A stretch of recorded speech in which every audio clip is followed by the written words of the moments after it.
Hi, my name is Delphine Dean. I'm an associate professor in the Department of Bioengineering here at Clemson, and my research focuses on nano and micromechanics of biological systems. I was going to talk a little bit about small proposals and small grants and as a mechanism of getting you preliminary data for larger proposals. I think a lot of investigators, when they start out, tend to discount small proposals, its work, and maybe you're already working on a large NSF, NIH, DoD, whatever it is, federal grant, and you think you don't have enough time to put together one of these small $5,000 or $10,000 proposals. I would encourage you to think about putting these things together. I know it's a little bit of work, but the work that you do put in for those, short 3-page type proposals does actually get used again. A lot of times it's very helpful to have a short description of your project that you can hand out to program managers at the institutions. So the small grants are a good way to actually write one of those.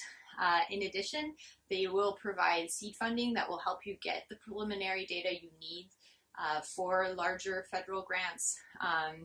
And they'll also help you maybe buy a piece of equipment that you need and actually get you maybe a semester's worth of funding for a student.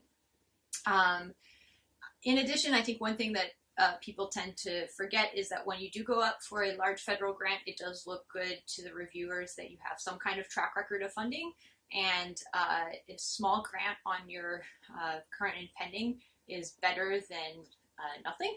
And so I think that's another reason to apply for smaller grants. Here at Clemson, there's a couple places you can look for them. There's internal calls that the university will periodically put out, as well as colleges. These are typically either for new investigators or new projects, or maybe help buy equipment. There's creative inquiry, which will give you a very small amount of seed money that will help to get some preliminary data that's helpful for proposals.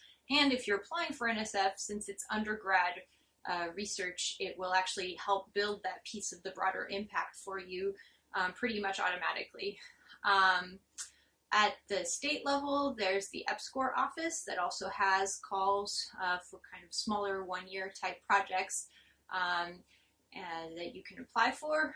And then some of the PIs that have large center grants will periodically put calls for smaller proposals that go under their centers.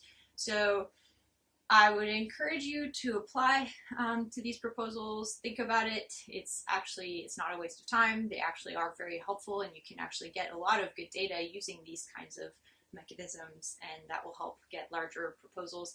In addition, they are a little bit easier to get than some of the larger federal grants, so it's a good way to get started. So I hope that this has been helpful. Thank you for watching PI Pointers, and if you want some more tips and help, please look at the OSP YouTube channel.